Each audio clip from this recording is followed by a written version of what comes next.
Streetnews.it, eccoci qua, dietro le quinte, è la volta di una cantante, giusto? Sì, Che si chiama? Martina Ofrino.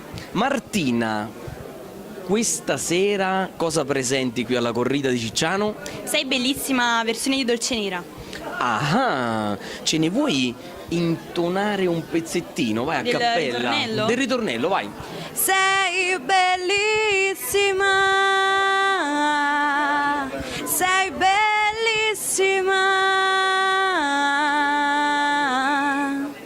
Signori, dritti alla notizia, ma in questo caso stasera dritti alla voce di Martina. E noi salutiamo te Martina, ti ringraziamo per l'intervista e pronta a salire sul palco per stupire il pubblico. Streetnews.it. Ciao.